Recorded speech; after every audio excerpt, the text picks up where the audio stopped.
James Andrew and Charles Dunn with UVisit. James just showed me what he's going to be showing you, and I was completely blown away.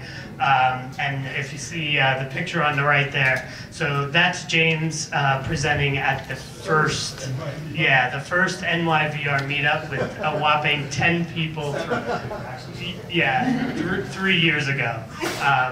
And even at the time, he had a demo that I had seen because I'm like a VR crack junkie. And he came in and he had it up on his screen, and I was like, oh, you saw that? That was really cool too. And he's like, I built it.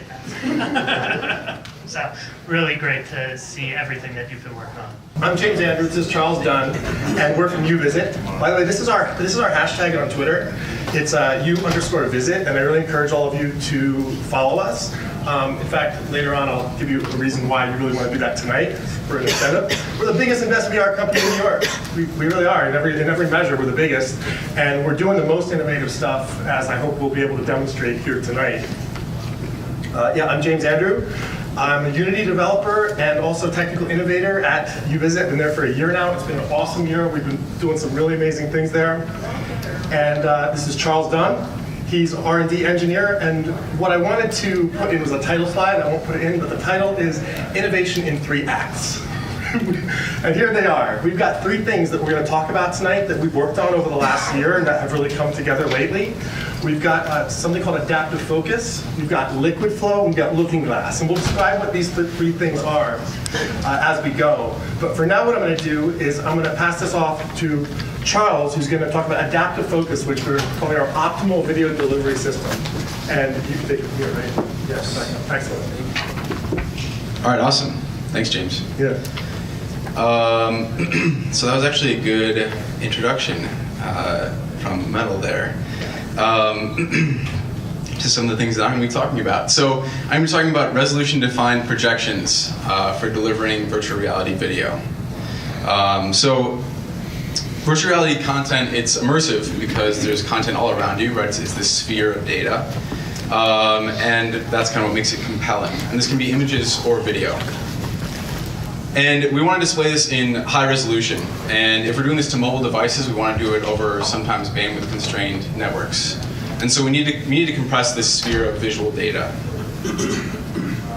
So we want to display this on standard devices that typically only have support for traditional encoding methods like JPEG, H.264, that kind of thing. So we need something that's kind of standardized across all these devices. And the way that the VR community has been leveraging that is to project the sphere of data to a flat rectangle, so it kind of fits the form factor of traditional media, and then using traditional encoding methods, like I mentioned, JPEG, H.264. And so this is the standard process in the VR community. So I'm going to be talking about this projection step from a sphere to a flat rectangle, and some of the work that we've done at UVisit on this problem. So if you look at current VR headsets and kind of the typical bandwidths of mobile networks and even Wi-Fi connections, the limiting factor of resolution is actually your bandwidth and the projection that you use.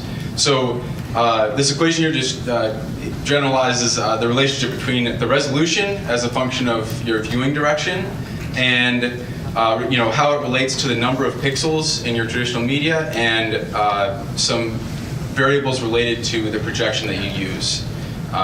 So I'll give you some examples here.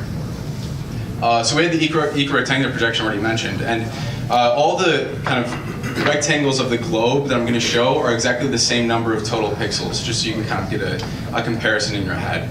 So here's the equirectangular projection, which is just a latitude-longitude projection. And it's very standard in the VR community right now. But you can see that Antarctica is massive. And it's not really that big. And poor Africa's in the middle, and they're undersized here. So here's a plot of the resolution. So this is kind of representing the entire sphere on a mall-wide projection. And you can see that the resolution actually increases near the poles. So that when we send equirectangular data, we're sending more data about the poles than we are about the horizon, which is where a lot of typical content is. So this isn't really what we want. So here what I've done is I've taken a very pixelated version of the Earth and kind of inverse projected it onto a sphere so you can see where the resolution is better. So maybe it's kind of hard to tell here, but near the poles, you actually get very good resolution, and Africa here has very large pixels. So again, I'll show you other projections so we can compare against that. Another popular projection is the cubic projection. It avoids this infinite resolution problem at the poles at the cost of losing adjacency and some other problems. But here is the resolution function for the cubic projection. So you can see that you actually get your best resolution kind of near the corners of your cube, which is not necessarily where the content's going to be either. So here you can see that if you look closely, the pixels near like Iraq here are a lot smaller than in the middle of Africa. So some other companies have been working on this. Facebook came up with a pyramid projection. Here's what the Earth looks like in their projection. And here's their resolution function. So you can see that they tried to maximize the resolution in the forward viewing direction at the expense of other viewing directions. But it's very cool. Their approach is very, very awesome. So what we did is we looked at this relationship between the projection and the eventual resolution distribution of the viewed sphere. And we said, well, why can't we basically input a desired resolution function and then try to solve for a projection that's going to generate that resolution distribution? And if a solution exists, then we know that that is exactly the optimal solution. That's exactly the projection we want. So here is our first attempt at this, where we said, you know what, we want equal resolution everywhere, because people might be in experience where there's a lot of content at the poles. There might be some projection or some experiences where there's a lot along the horizon. Let's just say we want even resolution everywhere, and this is the projection we came up with. And here's the resolution distribution. Perfect. It's flat. That's what we were going for. And here is what the Earth looks like. So it's hard to tell. You get a marginal improvement in terms of the resolution in the middle, and it's at the expense of some stretching and other issues near the poles. We have some ways to handle that as well that I'm not going to talk about tonight, but come talk to me if you're interested in that. And we also came up with an adaptive projection where we're basically trying to maximize the resolution in the forward viewing direction. So you can see here that we fit the rectangular form factor, so we can use traditional encoding methods, but we've emphasized the parts that we care about more. So here's what the resolution distribution looks like for our projection. You can see that it's smooth, it's continuous, and it's at a peak right in the middle, right in your forward viewing direction. And here's what the Earth looks like reverse projected using this projection. You can see that your resolution right in the middle is a lot better. And of course, this is at the expense of other regions of the globe. And this is a parameterized projection, which means that we can just change a couple numbers and make it extremely aggressive. So here's what that looks like. Here's the resolution function, very concentrated in the middle. And here is what that might look like. So you get a very good resolution of Nigeria, and Australia is almost gone. So if we generate many renditions like this of the same video, then we can basically adaptively serve you the rendition that'll give you the best viewing experience. And this is a very adaptive method. There's a lot of pre-processing, but we have it working and we have a demo and we want you guys to try it out.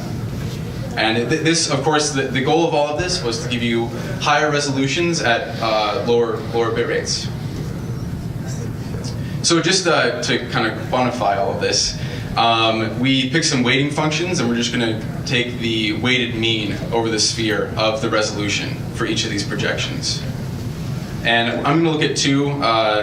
One's just an impulse function in the forward direction. So basically, what's the resolution of that exact middle pixel that you're looking at? And the other one is basically trying to model the resolution of the human eye.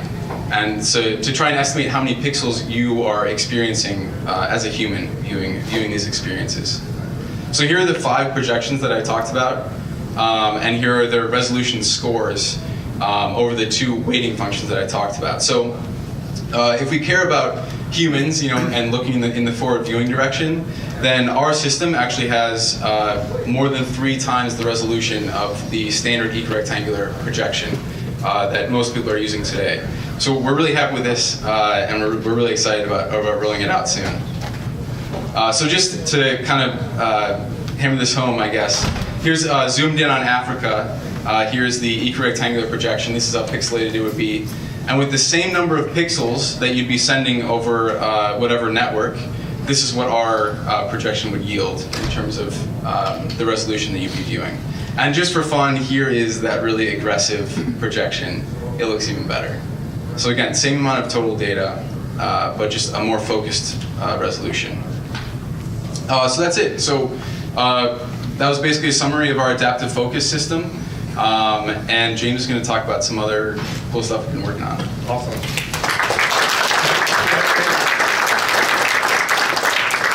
How cool is that? These guys have come up with a projection that matches the human eye. That's what this is. It's really cool. Okay, so we're going to go. You know what's actually really cool? I'm looking around here and I know half the people in this room. So this is story time for my friends and those that will soon be friends. So I'm going to talk about something called liquid flow. This is the name we come up with for a process that we might term intelligent retiming of video. When I first joined UVisit last January, I was particularly impressed by this one piece of video that we had called Modern Dancer. Who here has seen that?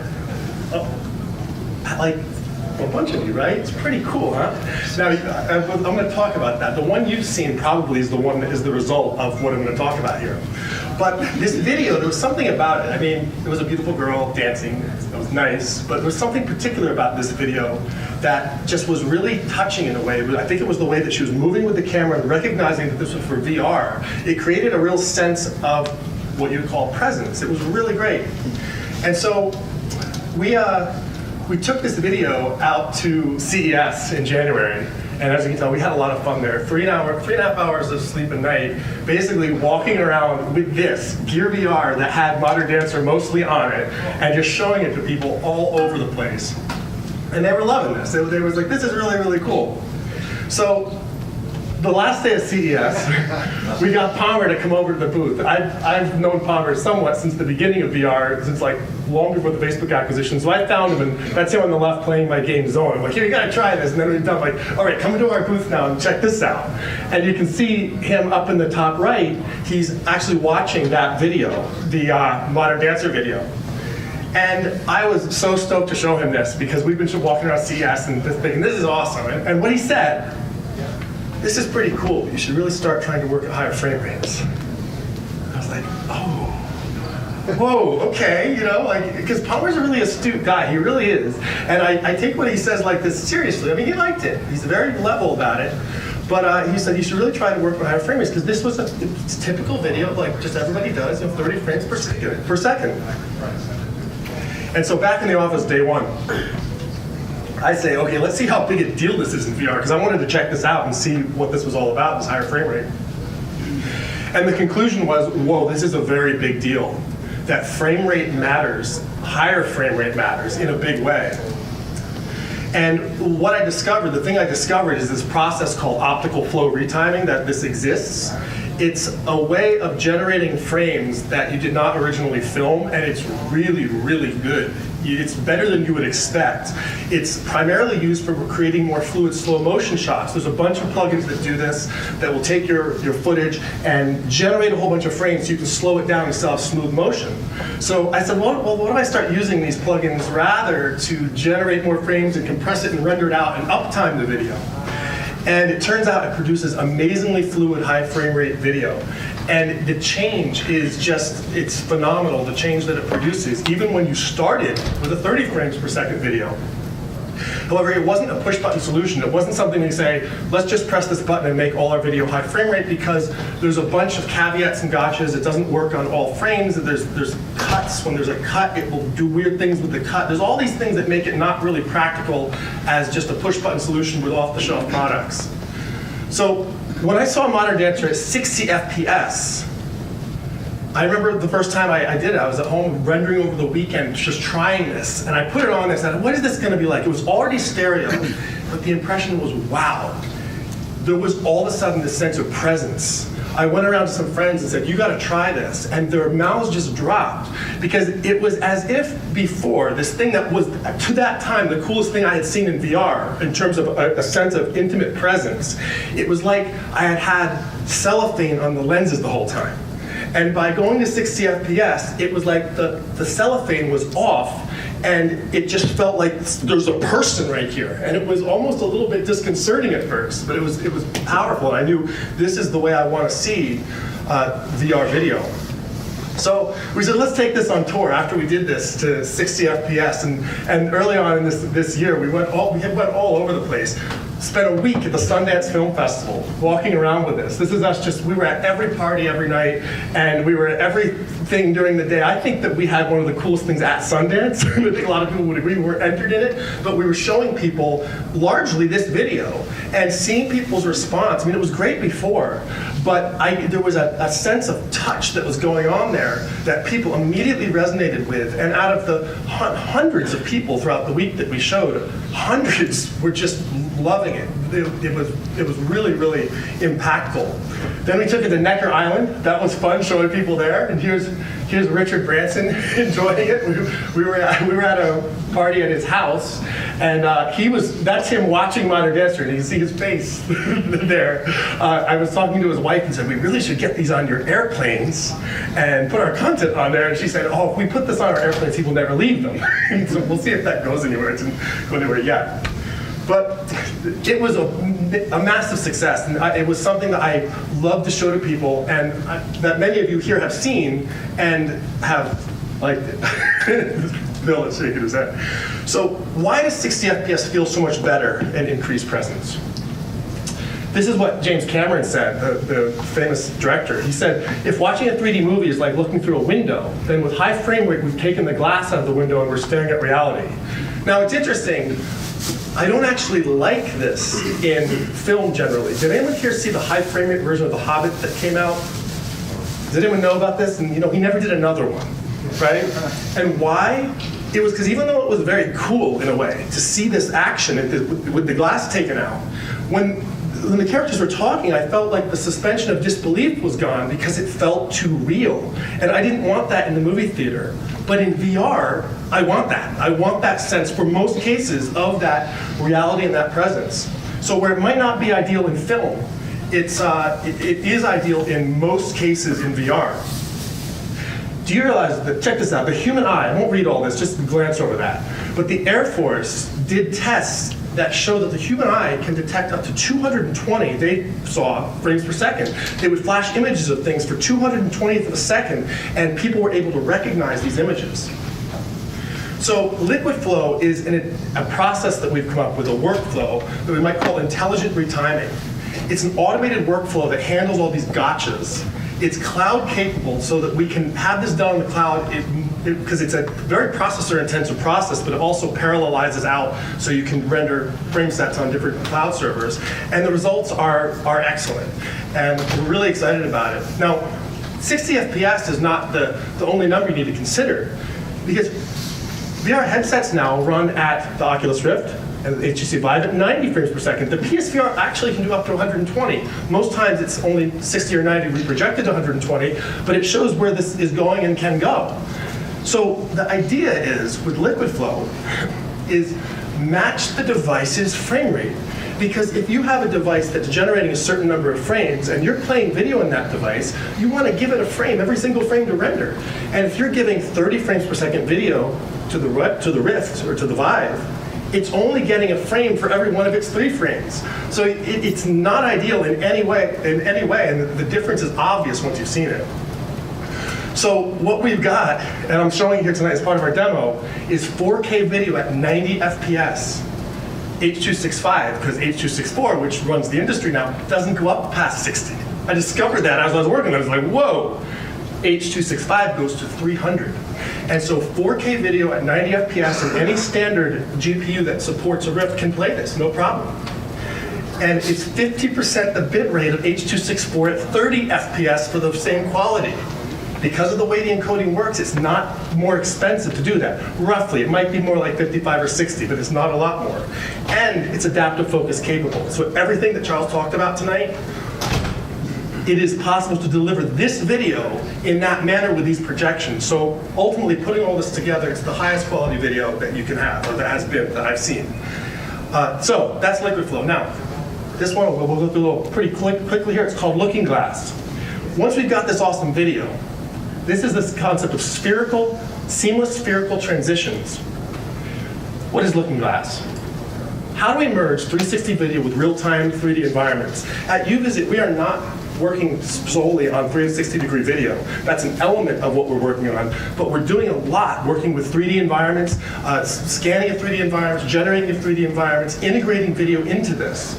So look at some of these 3D environments that are out there. You know, these are computer-generated environments that are just generated on the computer. Now, these are rendered with something called V-Ray that probably took a pretty serious computer maybe about an hour to draw one of those frames. So it hasn't been practical for VR until now. But now this is in Unity. This environment here, this living room, which I'm going to show you tonight, runs at 90 frames per second, looking like that in VR. And so I said, well, what if we put a screen on the wall and we want to play video in that screen? And we have to put a fireplace in there just to make a nice ambiance when we go into the video. How do we go into a spherical 360 video or transition into it from a 3D environment that we're walking around in now with the touch controllers and the Vive, that we have a big area to walk around in? This is a common case where you might want to go into something and see it. How do we enter into the screen? So here is, we have a volume here.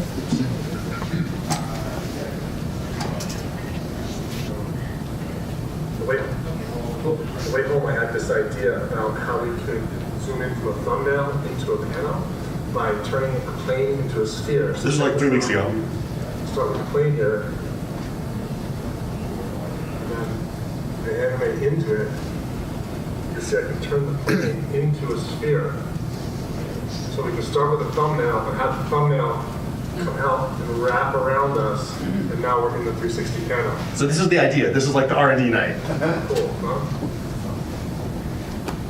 We can bake. And now, we get back into present mode.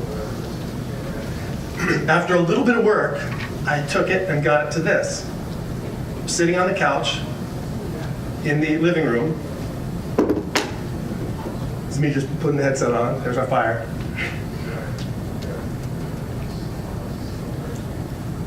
And here on the wall is a liquid flow video, 90 frames per second, 4K video.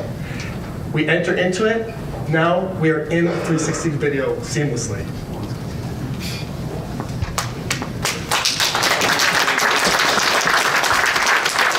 Press it again, and you're back on the couch. It was one of these things that I look at and I'm saying, this is obvious. Why didn't I do this before? And that's the general idea. Now,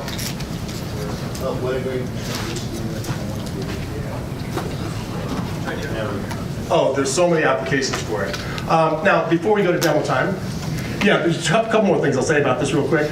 Imagine you go into one of these environments, and there's another one. You can look at that and go into it. So you could potentially use this as a way to network and visually travel the metaverse. So demo time is coming just a moment after I open the floor for some questions. So up here we have this, and it only takes about 30 seconds to experience that. And by the way, we hooked up the touch controllers, so you have to actually hold the touch controllers and point at it, and you go in that way. So everyone has to come try that.